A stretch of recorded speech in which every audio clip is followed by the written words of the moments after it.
Hello everyone, this is Prashant from academics for CSE.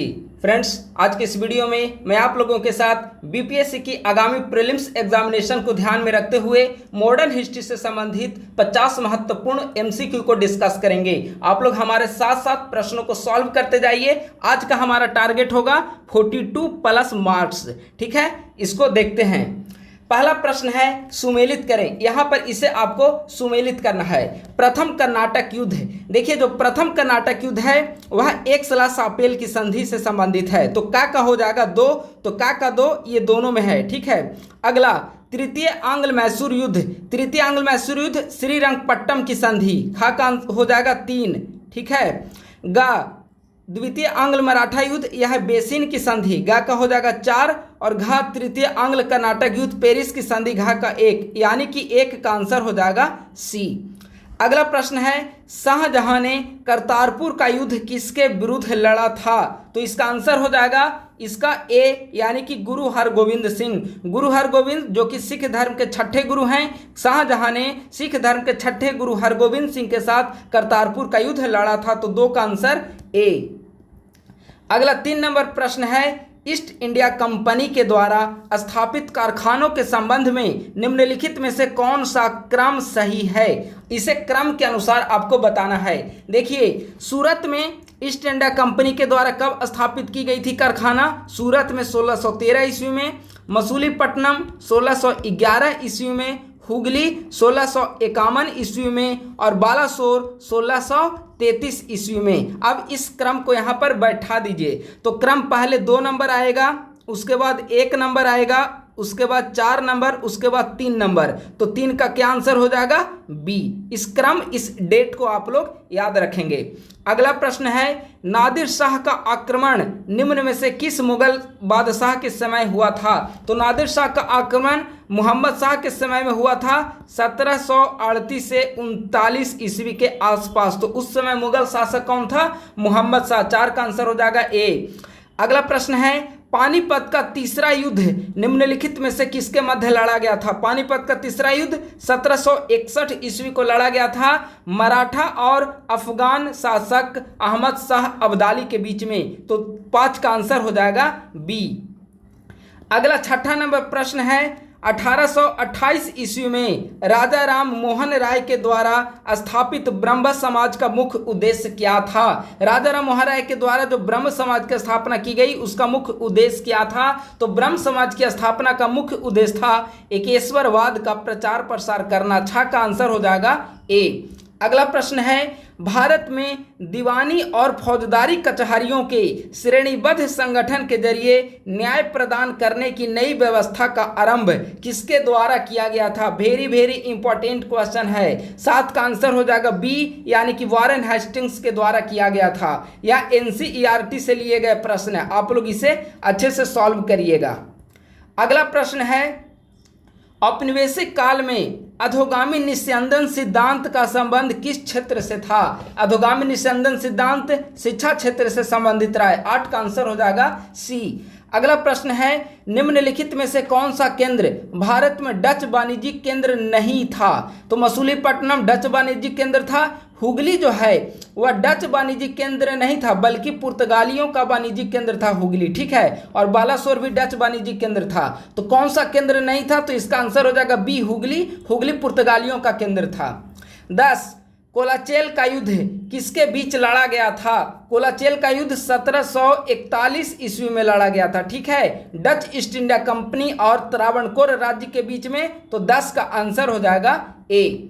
अगला प्रश्न है 11 नंबर प्रश्न है आर्थिक रूप से 19वीं शताब्दी में भारत में ब्रिटिश शासन के परिणामों में से एक था। यानी कि 19वीं शताब्दी में भारत में ब्रिटिश शासन के परिणाम निम्नलिखित में से आर्थिक दृष्टिकोण से क्या थे? तो देखिए विकल्प, इसका आंसर हो जाएगा स्पष्ट रूप से दिख रहा है, भारतीय कृषि का व्यवसायीकरण कर दिया गया था। तो 11 का आंसर हो जाएगा सी। अगला प्रश्न है निम्नलिखित में से कौन सा लॉर्ड वेलेस्ली की सहायक संधि के प्रावधानों में शामिल नहीं था? लॉर्ड वेलेस्ली के द्वारा जो सहायक संधि की गई थी 1799, 98, 99 में, उसमें कौन शामिल नहीं था? पहला ऑप्शन सहयोगी अन्य शासकों के साथ समझौता करने या युद्ध में भाग लेने के लिए स्वतंत्र था। ये गलत है, ठीक है। सहयोगी जो थे वे स्वतंत्र नहीं थे, किसी भी दूसरे राष्ट्र के साथ संबंध स्थापित करने, युद्ध करने, संधि करने, इसके लिए स्वतंत्र नहीं थे। तो एक तो ये होगा। अगला, सहयोगी के राज्य क्षेत्र में एक ब्रिटिश सशस्त्र सैन्य दल तैनात रखा जाएगा। ये बिल्कुल प्रावधान था। सहयोगी को ब्रिटिश सशस्त्र सैन्य दल के रख रखाव के लिए संसाधन मुहैया कराने होंगे। ये भी सही था, यानी कि बी और सी सही है, लेकिन ए सही नहीं है, यानी कि इसका आंसर हो जाएगा 12 का ए। अगला आंसर प्रश्न है, रोशन अख्तर किस परवर्ती मुगल बादशाह का वास्तविक नाम था? रोशन अख्तर, यहाँ पर विकल्प दिया हुआ है, आप विकल्प देकर बताइए कि रोशन अख्तर जो था वो किस परवर्ती मुगल बादशाह का वास्तविक नाम था। इसका आंसर हो जाएगा सी, यानी कि मोहम्मद शाह। अगला प्रश्न, भारत में शुद्धि आंदोलन की शुरुआत किसने की थी? शुद्धि आंदोलन, आप लोग ऑप्शन देकर बताइए। इसका आंसर हो जाएगा ई, इनमें से कोई नहीं। वास्तव में शुद्धि आंदोलन की जो शुरुआत है वह दयानंद सरस्वती के द्वारा की गई थी, जिसने 1875 ईस्वी में आर्य समाज की स्थापना की है, ठीक है ना। तो आप लोग याद रखिएगा, शुद्धि आंदोलन दयानंद सरस्वती, इसका आंसर हो जाएगा ई। अगला प्रश्न, निम्नलिखित में से किसने 1857 के विद्रोह के दौरान अंग्रेजों की मदद नहीं की थी? ऑप्शन ए सिंधिया, इसने अंग्रेजों की मदद किया था। ऑप्शन बी निजाम, इसने भी अंग्रेजों की मदद की थी। लेकिन जाट जो है उसने अंग्रेजों की मदद नहीं की थी। 15 का आंसर हो जाएगा आपका सी। अगला 16 नंबर प्रश्न की ओर हम लोग आ रहे हैं। 16वां नंबर प्रश्न, निम्नलिखित में से कौन सा समाचार पत्र प्रार्थना समाज के द्वारा सामाजिक जागरूकता हेतु शुरू किया गया था? ऑप्शन देकर आंसर आप लोग बताइए। इसका करेक्ट आंसर हो जाएगा बी, यानी कि सुबोध पत्रिका। अगला प्रश्न, अमृतसर में सिंह सभा आंदोलन कब शुरू किया गया था? सिंह सभा आंदोलन जो कि अमृतसर में किया गया था कब? 1873 ईस्वी में। इसका आंसर हो जाएगा बी। अगला, निम्नलिखित में से किसने कहा था कि भारतीय राष्ट्रीय कांग्रेस को भीख मांगने और अधिकारों के दावा करने के बीच अंतर करना चाहिए? यह स्टेटमेंट बाल गंगाधर तिलक का स्टेटमेंट है, भारतीय राष्ट्रीय कांग्रेस से संबंधित, बहुत ही महत्वपूर्ण है, आप लोग इसे याद रखें। अगला प्रश्न, 1908 में आयोजित बिहार प्रांतीय सम्मेलन के प्रथम अधिवेशन के अध्यक्ष कौन थे? बताइए, बिहार प्रांतीय सम्मेलन के प्रथम अधिवेशन के अध्यक्ष कौन थे? इसका आंसर हो जाएगा सी, यानी कि सैयद अली इमाम। अगला 20वां नंबर प्रश्न है, किसकी अध्यक्षता में आयोजित कांग्रेस के अमृतसर अधिवेशन में जालियांवाला बाग हत्याकांड की निंदा की गई? यानी कि अमृतसर अधिवेशन की अध्यक्षता किसने की थी जिसमें जालियांवाला बाग हत्याकांड की निंदा की गई थी? यह अधिवेशन 1919 ईस्वी में किया गया था। अब आपको हमने हिंट दे दिया, इसका आंसर हो जाएगा बी, यानी कि मोतीलाल नेहरू। अगला प्रश्न है, रॉलेट एक्ट के विरोध में बिहार सत्याग्रह सभा के सदस्यों ने पटना के टाउन हॉल में कब बैठक की थी? बिहार के मॉडर्न हिस्ट्री से संबंधित प्रश्न है, इसका आंसर हो जाएगा ए, यानी कि फरवरी 1919 ईस्वी। अगला प्रश्न, निम्नलिखित स्वतंत्रता सेनानियों में से किसने भारत छोड़ो आंदोलन के दौरान मुंबई के ग्वालियर टैंक मैदान में भारतीय ध्वज को फहराया था? इसका आंसर हो जाएगा सी, यानी कि अरुणा आसफ अली। यह भी काफ़ी ज़्यादा महत्वपूर्ण प्रश्न है। अगला प्रश्न है, निम्नलिखित समाजवादी कार्यकर्ताओं में से किसने गांधी जी को नमक मार्च के विरोध को केवल पुरुषों तक सीमित नहीं करने के लिए राजी किया था? यानी कि किसने गांधी जी को इस बात के लिए राजी किया कि आप नमक के विरोध में जो मार्च आप कर रहे हैं उसको सिर्फ पुरुष तक आप सीमित नहीं रखिए? इसका आंसर हो जाएगा 23 का ए, कमला देवी चट्टोपाध्याय का ये स्टेटमेंट था और उन्होंने गांधी जी को इस बात के लिए राजी किया था। 23 का आंसर हो जाएगा ए।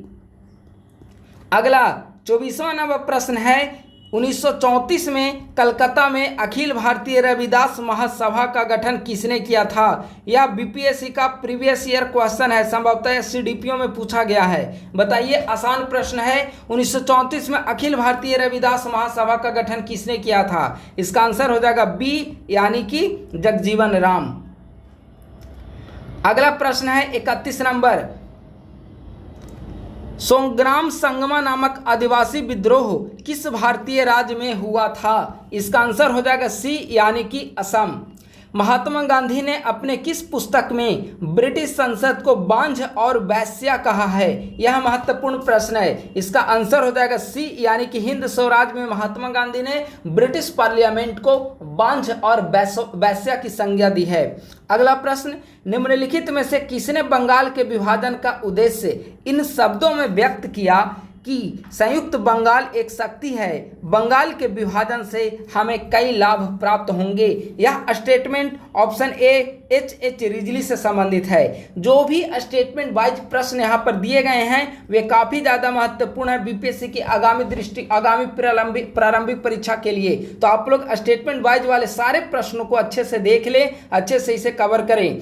अगला प्रश्न है, पहली बार भारतीयों को अपना संविधान बनाने के लिए अंतर्निहित अधिकार को अंग्रेजों ने निम्नलिखित में से किसके माध्यम से मान्यता प्रदान की थी? बताइए। इसका आंसर हो जाएगा बी, यानी कि अगस्त प्रस्ताव, जो कि ब्रिटिश सरकार के द्वारा 1940 ईस्वी में लाया गया था। अगला, भारत में ब्रिटिश शासन के आर्थिक प्रभाव के संबंध में कौन सा कथन सत्य है, यानी कि सही कथन कौन सा है, इसे आपको यहाँ पर बताना है। ऑप्शन ए, कस्बों और शहरों के विकास के माध्यम से भारत का शहरीकरण नहीं। आप जानते हैं कि भारत जिस समय ब्रिटिश काल था भारत में विद्यमान, उस समय उन्होंने कस्बों और शहरों के विकास पर ध्यान नहीं दिया था। उनका उद्देश्य सिर्फ और सिर्फ अपने व्यवसाय को बढ़ाना था। ऑप्शन ए गलत।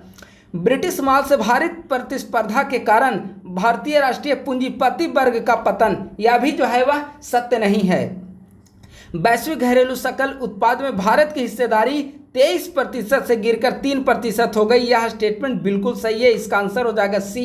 मुगल काल में काफ़ी ज़्यादा हिस्सेदारी देखने को मिलती थी, लेकिन ब्रिटिश काल में सीधे 23% से घटकर 3% हो गया वैश्विक जीडीपी में भारत की हिस्सेदारी। तो 29 का आंसर हो जाएगा सी। अगला प्रश्न, निम्नलिखित में कौन समाजवादी नेता है? अब ऑप्शन देकर खुद बताइए, इसमें समाजवादी सोशलिस्ट लीडर कौन है? राम मनोहर लोहिया, बिल्कुल ये समाजवादी नेता हैं। जयप्रकाश नारायण, ये भी समाजवादी नेता हैं। सुभाष चंद्र बोस, ये भी समाजवादी नेता हैं। इसका आंसर हो जाएगा उपयुक्त में 1 से अधिक, यानी कि 30 का आंसर हो जाएगा डी। अगला प्रश्न है, ईस्ट इंडिया कंपनी का गवर्नर होता था। ईस्ट इंडिया कंपनी का गवर्नर कैसे बनाया जाता था? ऑप्शन ए, इंग्लैंड के सम्राट के द्वारा नियुक्त, गलत। ब्रिटिश संसद के द्वारा नियुक्त, यह भी गलत। मुगल सम्राट के द्वारा मनोनीत, यह भी गलत। तो प्रश्न आखिर कैसे ईस्ट इंडिया कंपनी के गवर्नर की नियुक्ति की जाती थी? तो ईस्ट इंडिया कंपनी के गवर्नर की नियुक्ति ईस्ट इंडिया कंपनी के सदस्यों के द्वारा उसका निर्वाचन किया जाता था। ठीक है, तो इसका आंसर हो जाएगा ई, यानी कि इनमें से कोई नहीं। अगला, निम्नलिखित यूरोपीय शक्तियों को उनके गठन के कालक्रमानुसार रूप में उसको व्यवस्थित करिए। डेनिश ईस्ट इंडिया कंपनी, इसकी स्थापना कब हुई? 1616 ईस्वी। डच ईस्ट इंडिया कंपनी, इसकी 1602 ईस्वी। ब्रिटिश ईस्ट इंडिया कंपनी, इसकी 1599 से 1600 ईस्वी। फ्रेंच ईस्ट इंडिया कंपनी, इसकी स्थापना 1664 ईस्वी। अब इसको क्रम के अनुसार व्यवस्थित करिए। तो सबसे पहले क्या आएगा? 1602, यानी कि सबसे पहले आएगा, सबसे पहले 3 नंबर का आएगा ना, 1600, 1599 से 1600, तो सबसे पहले 3, उसके बाद 1602 यानी कि 2, इसके बाद 1616 यानी कि 1, और इसके बाद 1664 यानी कि 4, 3 2 1 4, यानी कि इसका आंसर हो जाएगा 32 का सी हो जाएगा इसका आंसर। अब हम लोग अगले प्रश्न की ओर बढ़ रहे हैं। यहाँ पर अगला प्रश्न है, अंग्रेजों ने भारत में उच्च शिक्षा को प्रोत्साहित क्यों किया? तो भारत में अंग्रेजों का जो मेन उद्देश्य था उच्च शिक्षा को प्रोत्साहित करने का, वह था कि औपनिवेशिक शासन के अनुकूल श्रम शक्ति को उत्पन्न कर सके। तो 33 का आंसर हो जाएगा बी। अगला प्रश्न, निम्नलिखित में से किसने कहा था ईश्वर की इच्छा थी कि मैं सब धर्मों को एक निगाह से देखूं, इसीलिए उसने दूसरी आंख की रोशनी ले ली? बहुत आसान प्रश्न है और बहुत इंपॉर्टेंट प्रश्न भी है। इसका क्या आंसर होगा बताइए आप लोग? इसका आंसर हो जाएगा बी, यानी कि महाराजा रणजीत सिंह का यह स्टेटमेंट है। अगला प्रश्न, वह बंगाली नेता कौन था जिसने सामाजिक धार्मिक सुधारों का विरोध किया तथा रूढ़िवादिता का समर्थन किया है? तो इसका आंसर हो जाएगा सी, यानी कि राधाकांत देव। देखिए, राधाकांत देव बंगाल से संबंधित रहे हैं। इन्होंने 1830 ईस्वी में बंगाल में ही धर्म सभा की स्थापना की थी। तो 35 का आंसर हो जाएगा सी। अगला प्रश्न 1929 ईस्वी में जारी किए गए दीपावली घोषणा पत्र का संबंध किससे है? दीपावली घोषणा पत्र डोमिनियन स्टेट्स से संबंधित है। 36 का आंसर हो जाएगा बी। अगला 37वां नंबर प्रश्न, मैं एक समाजवादी एवं गणतंत्रवादी हूं और मुझे राजाओं और राजकुमारों में कोई विश्वास नहीं है। यह भी प्रश्न आसान है। आप विकल्प को देखिए तो विकल्प को देखने के बाद आपको ये प्रश्न आसान लगेगा। यह जो स्टेटमेंट है, मैं एक समाजवादी और गणतंत्रवादी हूं, यह स्टेटमेंट जवाहरलाल नेहरू का है। इसका आंसर हो जाएगा ई, यानी कि इनमें से कोई नहीं। अगला प्रश्न, भारतीय राष्ट्रवाद ब्रिटिश राज का शिशु था, यह किसने कहा? यह आर कोपलैंड का कथन है। इसका आंसर हो जाएगा ए। अगला, पूना पैक्ट पर हस्ताक्षर कब किया गया? बताइए, बहुत आसान प्रश्न है। पूना पैक्ट पर हस्ताक्षर किया गया है 24 सितंबर 1932 ईस्वी को। अगला प्रश्न, गुलामगिरी पत्रिका का संबंध निम्नलिखित में से किससे है? गुलामगिरी सत्यशोधक समाज से संबंधित है। गुलामगिरी के संपादक कौन हैं? ज्योतिबा फूले। ज्योतिबा फूले गुलामगिरी के संपादक हैं और सत्यशोधक समाज की भी स्थापना ज्योतिबा फूले ने की है। ठीक है, तो इसका आंसर हो जाएगा बी। अगला 41वां नंबर प्रश्न है, निम्नलिखित में से कौन सा जोड़े जो है यहाँ पर है, वो कौन सा जोड़ा जो है वह सत्य है? सत्य जोड़े को आपको चुनकर बताना है। ऑप्शन ए, हिंदू विधवा पुनर्विवाह, लॉर्ड एलेनबरो, यह गलत है। हिंदू विधवा पुनर्विवाह जो है वह 1856 ईस्वी में लॉर्ड कैनिंग के द्वारा लागू की गई थी, तो ए जो है वह गलत। Option B, native marriage act. Native marriage act lord Canning, यह भी गलत है। नेटिव मैरिज एक्ट जो है वह लॉर्ड नॉर्थ ब्रुक के द्वारा लागू किया गया था, तो बी ऑप्शन भी गलत। Option C, Sharda act. Sharda act जो है लॉर्ड वेलेस्ली, यह भी गलत है। शारदा एक्ट लॉर्ड इरविन ने लागू किया था, तो इसमें तीनों ऑप्शन गलत है। तो निम्न में से कौन सा कथन सत्य है? तो इसका आंसर हो जाएगा ई, यानी कि इनमें से कोई सत्य नहीं है। 41 का आंसर हो जाएगा ई। अगला प्रश्न है यहाँ पर, किसने कहा था क्रांति की तलवार में धार वैचारिक पत्थर पर रगड़ने से आती है? यह बहुत महत्वपूर्ण प्रश्न है। दो ऑप्शन यहाँ पर है, राम प्रसाद बिस्मिल, भगत सिंह। बाकी दो ऑप्शन है यहाँ पर, सुभाष चंद्र बोस और उपर्युक्त में से एक से अधिक या कोई नहीं। देखिए, जो इसका आंसर हो जाएगा, क्रांति की धार में तलवार में धार वैचारिक पत्थर पर रगड़ने से आती है, इसका आंसर हो जाएगा बी, यानी कि यह भगत सिंह का स्टेटमेंट है, तो 42 का आंसर हो जाएगा बी। अगला प्रश्न है 43वां नंबर प्रश्न है, बॉम्बे प्रेसिडेंसी एसोसिएशन की स्थापना किसने की थी? तो देखिए, बॉम्बे प्रेसिडेंसी एसोसिएशन की स्थापना है वह फिरोज शाह मेहता, बदरुद्दीन तैयबी और तेलंग, इन तीनों के द्वारा स्थापना की गई थी, तो 43 का आंसर हो जाएगा सी। अगला प्रश्न है, सुभाष चंद्र बोस के राजनीतिक गुरु कौन थे? बहुत आसान प्रश्न है। सुभाष चंद्र बोस के राजनीतिक गुरु देशबंधु चित्तरंजन दास, यानी कि इसका आंसर हो जाएगा बी। अगला प्रश्न है, मुगलों से स्वतंत्र होने वाले राज्य एवं संस्थापक के संदर्भ में निम्नलिखित में से कौन सा विकल्प सही है? सही विकल्प को आपको बताना है। ऑप्शन ए, अवध सादुतुल्ला खां। देखिए, अवध जो है वह सादुतुल्ला खां नहीं बल्कि सआदत खां के द्वारा अवध की स्थापना की गई थी, तो ए गलत है। ऑप्शन बी, हैदराबाद चिनकिलीज खां, यह ऑप्शन सही है। ऑप्शन सी, कर्नाटक सआदत खां। देखिए, कर्नाटक सआदत खां नहीं बल्कि कर्नाटक की जो स्थापना है वह सादुतुल्ला खां के द्वारा की गई थी, सादुतुल्ला खां। तो इसमें कौन सा विकल्प सही है? यानी कि विकल्प बी सही है, यानी कि 45 का आंसर हो जाएगा बी। अगला प्रश्न, बंगाल के किस नवाब के शासनकाल में बंगाल को भारत का स्वर्ग कहा जाता था? बहुत महत्वपूर्ण प्रश्न है। बंगाल को भारत का स्वर्ग अलीवर्दी खां के शासनकाल को कहा जाता था। 46 का आंसर हो जाएगा ए।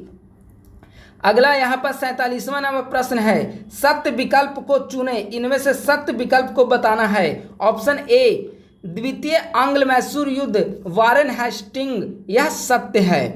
अमृतसर की संधि चार्ल्स मेटकाफ, यह भी सही है। हड़प की नीति लॉर्ड वेलेस्ली, यह भी सही है। तो इनमें कौन सा ऑप्शन जो है वह सही है? तो इसका आंसर हो जाएगा डी, यानी कि एक से अधिक सही है। All correct, all correct, D answer. अगला चिलियानवाला की लड़ाई का संबंध किससे है? देखिए, चिलियानवाला की जो लड़ाई है वह द्वितीय आंग्ल सिख युद्ध के दौरान यह लड़ा गया था। द्वितीय आंग्ल सिख युद्ध के दौरान लड़ा गया था, तो इसका संबंध अंग्रेज व सिखों से है, यानी कि 48 का आंसर हो जाएगा सी। अगला प्रश्न या PYQ से रिलेटेड रहा है, निम्नलिखित में से किस अधिनियम के संदर्भ में KM मुंशी ने कहा था कि इस एक्ट ने भारत में उभरते प्रजातंत्र का गला ही घोंट दिया है? ये प्रीवियस ईयर का है, इसलिए उम्मीद है कि आप लोग इस प्रश्न का उत्तर सही करेंगे। बताइए इसका आंसर क्या होगा? इसका आंसर हो जाएगा सी, यानी कि भारतीय परिषद अधिनियम 1909 1909 के अधिनियम को कहा जाता है। KM मुंशी ने कहा था उसके बारे में कि इस एक्ट ने भारत में उभरते प्रजातंत्र का गला ही घोंट दिया। 49 का आंसर सी। 50 नंबर प्रश्न और आज का लास्ट प्रश्न है, भारत विभाजन पर टिप्पणी करते हुए किसने इन शब्दों में आक्रोश व्यक्त किया कि कांग्रेस नेतृत्व में ने उसके आंदोलन को भेड़िए के आगे फेंक दिया था? यह बहुत महत्वपूर्ण प्रश्न है। इसका आंसर हो जाएगा बी, यानी कि खान अब्दुल गफ्फार खान का यह स्टेटमेंट इंडियन नेशनल कांग्रेस से संबंधित है और उन्होंने विभाजन के समय कहा था कि कांग्रेस नेतृत्व ने कांग्रेस के अब तक जितने भी आंदोलन हुए उन आंदोलन को भेड़ियों के आगे फेंक दिया और इन्होंने इस रूप में अपनी आक्रोश को व्यक्त किया। 50 का आंसर हो जाएगा बी। तो दोस्तों, उम्मीद है कि आपने अच्छा स्कोर किया होगा। आज का इस वीडियो हमारे 50 महत्वपूर्ण MCQ से संबंधित था। कल एक नए सब्जेक्ट, नए MCQ के साथ मैं आप लोगों के समझ उपस्थित होऊंगा। तब तक के लिए आप सभी को बहुत बहुत धन्यवाद। आप लोग YouTube चैनल पर बने रहें और अपने दोस्तों के साथ इसे अवश्य शेयर करें।